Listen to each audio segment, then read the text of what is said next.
Este capítulo está dedicado a las infecciones fúngicas.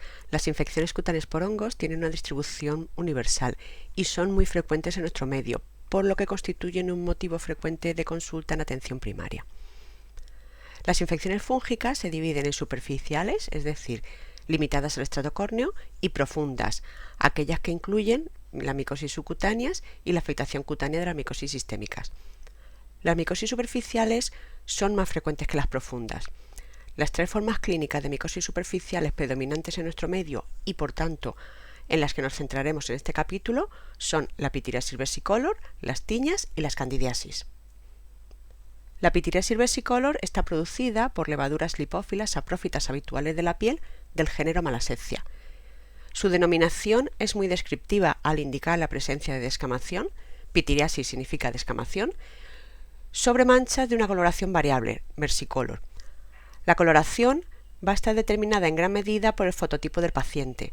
En los fototipos bajos se presentará en forma de máculas marrones, como vemos en la fotografía de la izquierda, y en personas de piel más morena se presentarán como máculas hipopigmentadas, como vemos en la fotografía del centro.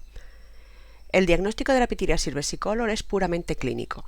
Si tenemos dudas, podremos comprobar el signo de la uñada, raspando las lesiones con un objeto romo, como por ejemplo un depresor lingual. Siendo positivo este signo, si aparece una fina descamación, de ahí el término pitiriasis en el nombre del cuadro. La pitiriasis versicolor se localiza más frecuentemente en el tercio superior del tronco, aunque también puede afectar a la piel del cuello y más raramente a la cara. La pitiriasis versicolor se trata con tópicos, generalmente en forma de gel o de champú, que se utiliza para lavar la zona afecta. Podemos utilizar derivados imidazólicos como el ketoconazol o bien champú de sulfuro de selenio. El champú o su espuma deben permanecer en contacto con la zona afecta durante unos 5 minutos antes de aclararlo. Si se trata de una pitiriasis versicolor extensa, recurrente o refractaria al tratamiento tópico, estará indicado el tratamiento por vía oral, en concreto con fluconazol, que podremos indicar en diferentes pautas posológicas. Es muy importante informar al paciente que las recidivas son muy frecuentes y advertir que aunque el tratamiento funcione, puede tardar varios meses en recuperar el aspecto habitual de la piel, especialmente cuando se presenta en forma de lesiones hipopigmentadas. Las tiñas están producidas por un grupo de hongos queratinofílicos llamados dermatofitos. Existen 3 géneros de dermatofitos: Microsporum, Trichophyton y Epidermophyton. Dentro de cada género hay diferentes especies que, según su hábitat natural, se dividen en geofílicos, es decir, del suelo, zoofílicos, de los animales, y antropofílicos, del ser humano. Las especies zoofílicas y geofílicas suelen provocar lesiones con intensa respuesta inflamatoria, mientras que las antropofílicas provocan mayor cronicidad con respuesta inflamatoria moderada. A continuación, vamos a ver las tiñas del pelo, que incluyen la tiña del cuero cabelludo y la tiña de la barba, las tiñas de piel lampiña, que incluyen la tiña facial, corporal e inguinal, la tiña de la mano y tiña del pie, y las tiñas de las uñas. La tiña del cuero cabelludo o tiña capitis es una infección producida por dermatofitos del género Microsporum y Trichophyton. Afecta típicamente a niños, siendo infrecuente a partir de la adolescencia. Las 2 formas clínicas más frecuentes de tiña del cuero cabelludo son la tiña no inflamatoria, como vemos a la izquierda, y la tiña inflamatoria o Kerion de Celso, que vemos en la fotografía de la derecha. Esta tiña inflamatoria es poco frecuente en nuestro medio. La tiña no inflamatoria se presenta como una placa de alopecia redondeada, que puede ser única o múltiple, con descamación fina, grisácea y cabellos cortados a ras del cuero cabelludo que le da un aspecto de puntos negros. El diagnóstico diferencial se plantea con la alopecia areata, pero en la tiña hay descamación que está ausente en la alopecia areata. La tiña inflamatoria o Kerion está causada por especies zoofílicas y geofílicas, de ahí su inflamación. Su clínica es una placa inflamatoria con pústulas y exudado purulento que rezuma por los orificios foliculares. Se acompaña de dolor local y adenopatías regionales. Cuando cura, produce una alopecia cicatricial permanente en la zona afectada por destrucción de los folículos. El diagnóstico diferencial hay que hacerlo con el acceso bacteriano y el anthrax. La tiña de la barba es la infección fúngica de las zonas hirsutas de la barba, bigote y del cuello. por lo que es exclusiva de los varones adultos. Se presenta como una placa eritematosa con pústulas foliculares y exudación purulenta, de aspecto similar a la tiña capitis inflamatoria. Y al igual que en ella, los pelos se desprenden sin resistencia. El diagnóstico diferencial de la tiña de la barba es la foliculitis estafilocócica. La tiña inflamatoria produce alopecia definitiva, pero la foliculitis bacteriana no. El tratamiento de la tiña del cuero cabelludo y de la barba siempre debe hacerse por vía oral. El antifúngico de elección es la grisofulvina, que prescribiremos durante 6 a 8 semanas con dosis variable en función del peso del paciente. La grisofulvina no está comercializada en nuestro país y se trata de un medicamento extranjero. Para instaurar el tratamiento con mayor rapidez, puede prescribirse como formulación magistral y recogerse en las unidades de farmacia hospitalaria del hospital de referencia correspondiente. Al menos así lo hacemos en el Hospital Virgen del Rocío. Como alternativa, se puede tratar a los adultos con terbinafina oral. Y a los niños también se les puede tratar con terbinafina oral ajustando dosis según peso o con itraconazol oral, teniendo en cuenta que tendremos que formularlo pues no existe comercializada en España la solución de itraconazol. Añadiremos también al tratamiento un champú antifúngico porque reduce la contagiosidad de cara a los contactos. Es importante tener en cuenta en la tiña capitis que antes de iniciar cualquier tratamiento hay que determinar el agente causal tomando muestras microbiológicas. Si la sospecha clínica es elevada, se debe iniciar el tratamiento sin esperar a recibir los resultados. También debemos saber que el objetivo del tratamiento es la curación micológica, no la curación clínica. Por ello, tras finalizar el tratamiento, se debe realizar un nuevo cultivo. Si es negativo, se considerará curado. Si es positivo, se continuará el tratamiento realizándose cultivos mensuales hasta que sea negativo. Hay que informar al paciente de las medidas de prevención del contagio en familiares y decirle que ya no es contagioso cuando han pasado 2 semanas desde el inicio del tratamiento. A la tiña del cuerpo se le conoce también con el nombre de herpes circinado, aunque este término está ya en desuso. La tiña del cuerpo se manifiesta con placas anulares de borde eritematoso y descamativo. Se inicia con un punto central que evoluciona por crecimiento centrífugo a un anillo con periferia pseudovesiculosa y descamativa. En ocasiones, en las placas circinadas pueden aparecer pápulas eritematosas o nuevos anillos en su interior.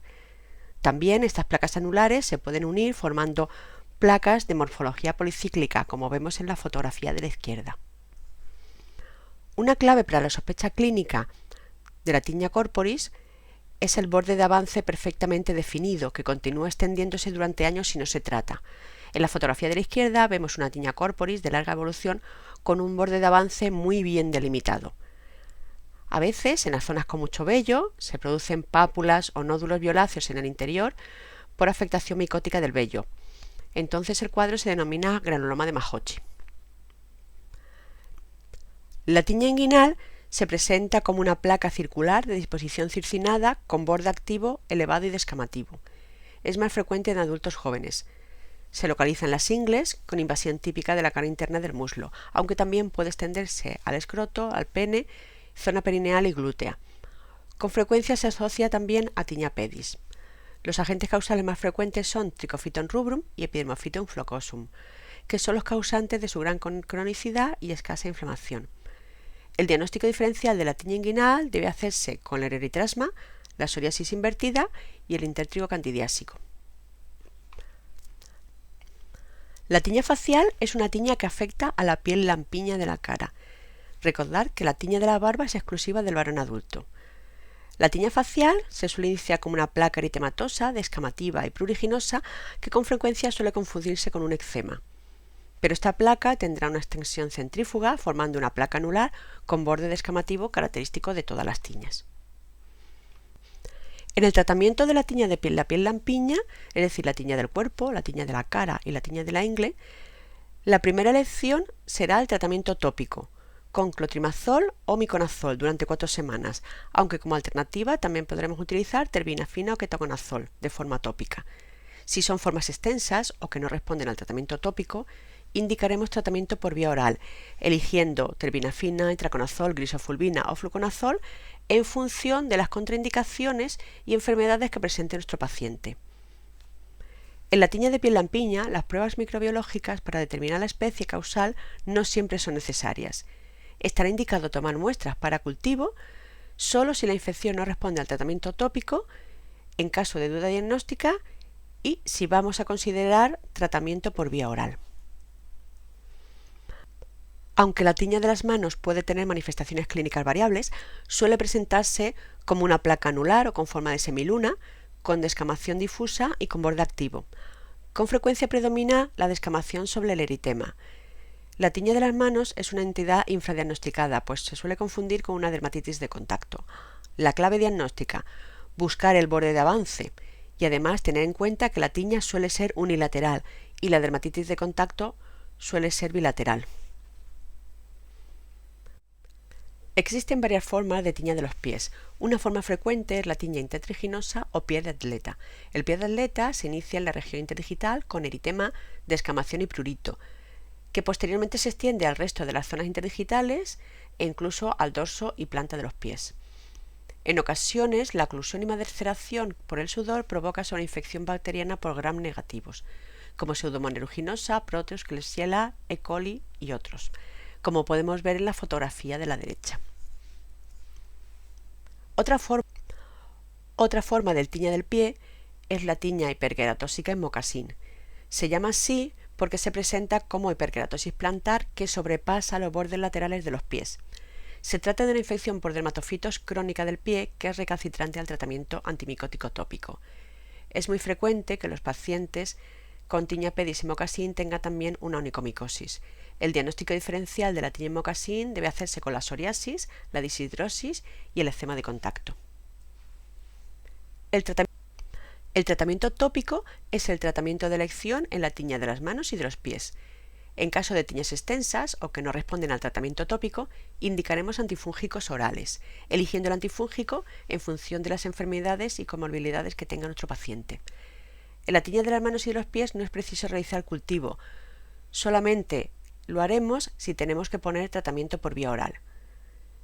Si la tiña de los pies se acompaña de exudación y mal olor, sospecharemos sobre infección bacteriana, por lo que está indicado tomar muestras para tinción gram y cultivo. La tiña incógnito es una tiña modificada debido al uso de corticoides o inhibidores de la calcineurina tópicos. En la tiña incógnito se pierde su morfología habitual. Se presenta como lesiones eritematodescamativas irregulares sin claro borde de avance.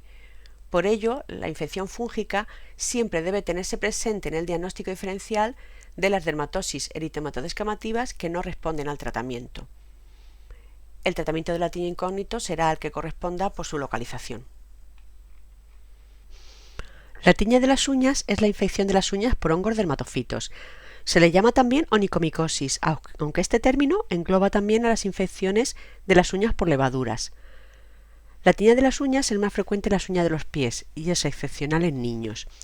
Suele comenzar en la primera uña del pie, más frecuentemente junto a los pliegues ungueales laterales. Se produce una pigmentación amarillenta, grisácea o negruzca, después aparece estriación longitudinal de la uña con hiperkeratosis subungueal y onicolisis distal y evoluciona a la destrucción total de la uña. Se trata de un proceso crónico con respuesta terapéutica variable. El diagnóstico diferencial de la tiña de las uñas es muy amplio. Si lo que observamos es una pigmentación verdosa, tendremos que pensar que no se trata de una onicomicosis, sino una infección por Pseudomonas aeruginosa. Tampoco son onicomicosis algunas patologías ungueales inflamatorias, como la psoriasis ungueal o la traquioniquia. La traquioniquia es un cuadro donde veremos todas las uñas afectas, con aspecto deslustrado y que se asocia a alopecia areata. En la distrofia canalicular media se afectan solo las uñas del primer dedo de las manos. Generalmente es bilateral. Se manifiesta con estriaciones transversales formando una banda que recorre la zona media de la uña. Y se debe a la automanipulación del paciente en forma de tic al empujar la cutícula hacia atrás utilizando sus propios dedos índices. También puede ocurrir por traumatismos repetidos en manicuras exigentes, aunque es menos frecuente. Se denomina onicomadesis al desprendimiento total de la uña de forma espontánea, apareciendo por debajo una uña nueva. Es poco frecuente, pero puede ocurrir tras un cuadro inflamatorio periungueal intenso. También se ha descrito en la infancia varias semanas después de haber sufrido virasis por Coxsackie o por enterovirus. También habrá que tener en cuenta en el diagnóstico diferencial los tumores malignos, como el carcinoma espinocelular o incluso el melanoma subungueal. Y también tumores benignos como la exóstosis subungueal, que produce un crecimiento excesivo del hueso en la falange distal. El tratamiento de la onicomicosis es tópico con soluciones o lacas de amorolfina, ciclopiros o tioconazol durante 6 a 12 meses si se trata de una onicomicosis leve, superficial o distal de inicio reciente. En caso de estar ante una onicomicosis extensa, proximal, es decir, con afectación de la lúnula, o que no responde a tratamientos tópicos, el tratamiento de elección es la terbinafina oral con duración de hasta 3 meses en las uñas de las manos y 6 meses en las uñas de los pies. No se recomienda realizar la abulsión de la uña por sistema. En la onicomicosis, el diagnóstico requiere ser confirmado microbiológicamente antes de iniciar el tratamiento. Dado que el porcentaje de falsos negativos en el cultivo de hongo de las uñas llega hasta el 30%, se recomienda que la toma de muestras la haga el servicio de microbiología. El tercer tipo de infección fúngica superficial son las candidiasis. Las cándidas forman parte de la flora saprofita habitual de nuestro organismo, especialmente en la cavidad oral, tubo digestivo y vagina. Puede producir enfermedad en la piel, mucosa e incluso infección sistémica, por lo que se le considera una infección oportunista. En el paso de saprófita a patógena intervienen diferentes factores dependientes de la levadura y también del huésped. Existen más de 100 especies del género Cándida, pero solo 8 tienen verdadera importancia como patógenos en humanos, entre ellas la Candida albicans, que es la más conocida, pero existen otras. Las cándidas precisan humedad y maceración para multiplicarse, por lo que la localización cutánea predominante serán los pliegues, produciendo lo que conocemos como intértrigo candidiásico. Se afectan predominantemente los grandes pliegues, como los pliegues inguinales, interglúteos, submamarios y axilares. Se manifiesta como máculas eritematosas brillantes de borde geográfico y lesiones satélites, por lo que veremos pápulas o pústulas puntiformes alrededor del borde, incluso a veces en su interior, como vemos en la fotografía de la derecha. También es muy característico la existencia de una fisura en el fondo del pliegue. Los pacientes presentan sintomatología local en forma de quemazón o prurito intenso. Menos frecuente es el intértrigo candidiásico de pequeños pliegues. Se afectan sobre todo los pliegues interdigitales de las manos en forma de erosión y descamación en el fondo del pliegue, con sintomatología de escozor y dolor. Está favorecido por la humedad en personas que tienen manos mojadas mucho tiempo, como las amas de casa, camareros, cocineros o pescaderos. En el lactante también puede presentarse un intértrigo candidiásico. Suele comenzar por los pliegues del pañal y se asocia con frecuencia a una dermatitis irritativa del pañal, aunque también puede afectar a otros pliegues si hay sudoración y maceración. El tratamiento del intértrigo candidiásico del adulto se basa en la aplicación de lociones o geles por vía tópica, aunque si es refractario o persistente trataremos con fluconazol oral durante 2 a 6 semanas. Un pilar fundamental del tratamiento es mantener seca la zona para evitar la maceración. Si las lesiones son muy exudativas o hay zonas que incluso se han ulcerado, podemos añadir al tratamiento lociones astringentes como solución de buró o sulfato de zinc durante una semana. De forma que primero aplicaremos los fomentos astringentes, después secamos la zona y posteriormente aplicaremos el antifúngico. La candidiasis del pañal se trata con clotrimazol o miconazol tópicos. Es muy importante lavar a diario la zona afecta y secar cuidadosamente, teniendo en cuenta que en los bebés no es preciso usar jabón en cada lavado. También se recomienda usar pañales superabsorbentes para evitar la maceración. Se aconseja poner una crema emoliente o crema barrera con cada cambio de pañal y una pasta al agua en el último cambio de pañal por la noche. Las cándidas también pueden producir manifestaciones en mucosas. Cuando afectan la mucosa oral se le denomina estomatitis candidiásicas. De ellas existen 4 formas clínicas fundamentales. El Muguet es una de esas formas clínicas. Se le denomina también estomatitis pseudomembranosa. Se presenta como pseudomembranas blancas de consistencia cremosa y forma irregular en el dorso de la lengua, mucosa geniana, paladar duro, paladar blando e incluso orofaríngeo. Estos grumos blancos de aspecto de yogur se desprenden fácilmente al raspar con un depresor lingual, dejando una mucosa roja y congestiva. Es frecuente en lactantes, ancianos y personas con dentadura postiza. Existen diferentes circunstancias predisponentes, como personas inmunodeprimidas, bien por ser VIH positivo o presentar una leucemia, etc. También personas que usan corticoides inhalados o en enjuagues, personas que han realizado tratamiento antibiótico de amplio espectro, personas con déficits nutricionales. Otras formas clínicas de estomatitis candidiásica son la glositis romboidal media, que se presenta como una placa roja depapilada en el centro de la lengua, como vemos en la fotografía de la izquierda. En la estomatitis candidiásica atrófica veremos toda la lengua roja, lisa y brillante, y los pacientes tendrán sensación de quemazón. Se asocia al uso de antibióticos y a veces se le llama también lengua de antibióticos, aunque también podemos verlo en pacientes con SIDA y en ancianos. Por último, la estomatitis candidiásica crónica atrófica la veremos en personas con dentadura postiza. Se presenta con lesiones en las zonas cubiertas por la prótesis, con eritema difuso, elementos puntiformes rojos y mucosa con superficie granular. El tratamiento de todas las formas clínicas de candidiasis oral se basa en el tratamiento con histatina o miconazol tópico. Si se trata de formas crónicas o extensas, pautaremos fluconazol o itraconazol por vía oral. Es importante realizar medidas de higiene correctas y controlar la patología de base en caso de que se pueda.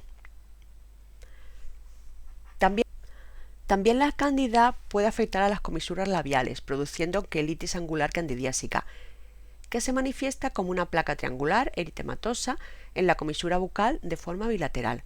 Con frecuencia existe una fisura dolorosa en el fondo del pliegue. Está favorecida por la maceración con la propia saliva.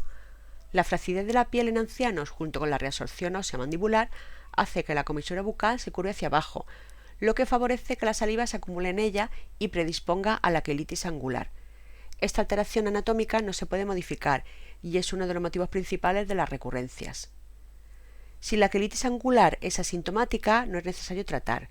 En caso de presentar síntomas, se recomienda tratamiento tópico con histatina o miconazol, aunque como alternativa también se podría indicar itraconazol oral.